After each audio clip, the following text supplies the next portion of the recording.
Oh, you see that? My rod went dink, but he didn't. He's not eating it well. It's probably like a 4-inch perch. I get so distracted by small fish, it's ridiculous. Ah, they're light biters. I need to go get my rod that has a spring bobber. Spring bobber's key. Oh, come on. This confidence level is boosting. There we go. Got him. God, that was a light bite. Took me long enough, of course. The dink master. Okay, you know what? This guy kept my spike. I'm giving it to him. Grow bigger, young Padawan.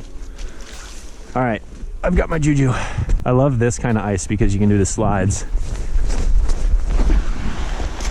Oh God. Oh, snack? That fish bit so light. It was weirdly light. My spring bobber didn't even really move. What's going on with this thing?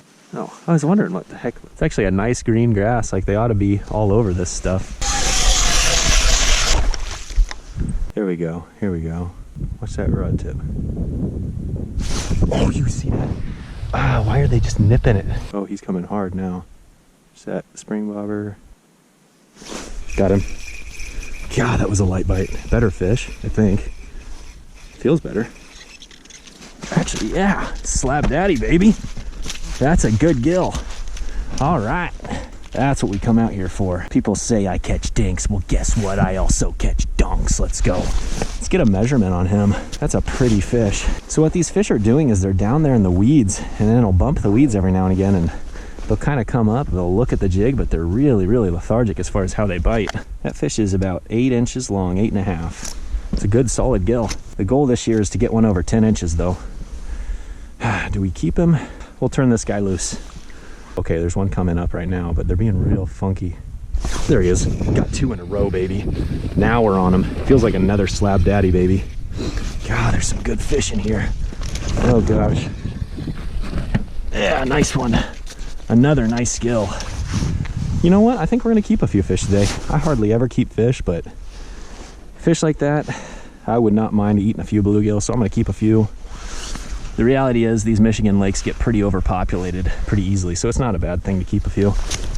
This guy is coming home and he's gonna hit the frying pan. 2 in a row. Let's go. I tell you, grass is a difference maker. When you have some good green grass down there, those bluegill just load up in it. My line is not going through the spring bobber because it keeps getting a little frozen. Got him. God, that was a light bite. Feels like he's got, can't tell he's digging. No, it's just a little guy, but I think he kind of turned sideways and I kind of felt resistance. That's a more standard online outdoorsman gill right there. Why do the little ones keep taking my waxworms? I'm okay with it. If I'm gonna keep a few fish, I might as well feed the small ones so they get big. Another one bites the dust. We're up to 4 fish today. I think there's more down there, so I'm gonna see if my dad can catch a fish here. If we can get my dad on a fish, then today is a success. The other thing that will make today a success is like maybe 5 good keeper fish. I probably should have kept that first one like this. Yep, and then we'll keep an eye on that, and so we'll just drop it down into it and see if you can keep going a little further down in to where you don't even see your line. Okay, then just kind of slow raise it and just see if you can get one to come up with it. And if we start seeing one kind of tailing it, we might actually just kill it because it seems like they're not really super interested in chasing. You can keep your eyes on the graph until you feel like a fish is looking at it, then you watch the spring bobber. Okay, here he comes. Watch your spring bobber. If it moves even the slightest bit, do it. There you, oh, you have him? No. Ah, you're good. Try to go straight up with it. You're kind of going back like you're bass fishing. Just go straight above the hole. Try to keep it right above the hole. It'll make a difference. You notice how light that bite is though. Straight up. There, you got him. Now help him. Oh, you had him for a second. You're fine. You know how long it took me to get used to this? You saw the videos. I sucked at it. You have him. You have him. You have a fish. Oh. I knew you set the hook into that fish. There you go. Yeah. Come on. Yes. I gotta get a picture of you. I'm sorry. This makes me so happy. You can see how ice fishing is not exactly easy because you've got all these gloves on and warm clothes, and it's just like, it's kind of difficult. Nothing seems too interested. Man, these are all 1 fish holes. Oh, here he comes. Come on. Oh, baby. He's all over it right now. Got him. God, I didn't even see the bite. Just barely felt it. Jumbo, baby. Boom shakalaka. Definitely my best one of the season. That's bigger than the last. Look at that. 9-incher. Getting close. Getting closer every time. That one's coming home for the frying pan. I am 99% of the time, 99.9% of the time, a catch and release angler, as you guys obviously know. But every now and again, it's nice to eat some fish, and I think these bigger gills are probably gonna taste pretty darn good. So, plus my dad likes eating fish, so maybe I'll make him some lunch tomorrow.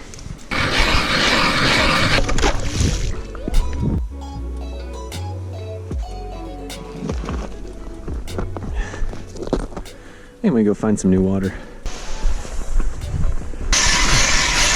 I don't see a daggum thing down there. Maybe I came to the wrong area. I know today I haven't really talked to the camera much. I haven't really done a formal intro, but really today we're focused on fishing, and we drove north about an hour and a half. Michigan has about 10,000 or whatever lakes, so this is just a small one in the woods. Okay, I think I got some attention now. There's a fish coming up. They're not even bumping it. They're just kind of coming and looking at it and then turning away.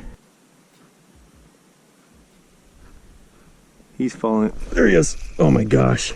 I had to keep raising it. Good fish. Good fish. I don't know what this. Oh my gosh. Big jumbo.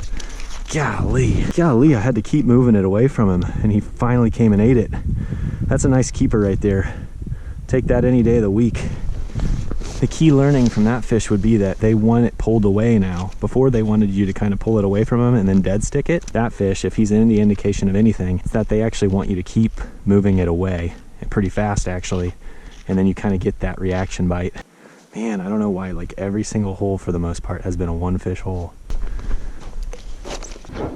Oh my gosh, that is so spooky. When the ice does like a crack next to you, it sounds scary. I don't like it. This doesn't seem like the population is as dense over here. And I really think it comes back to the fact that this is a harder bottom. And over there was definitely a lot of grass present, and bluegill love their vegetation. There's a fish right there. He's coming up. I'm gonna keep moving it. Oh my gosh. Oh my gosh. He's coming in hot.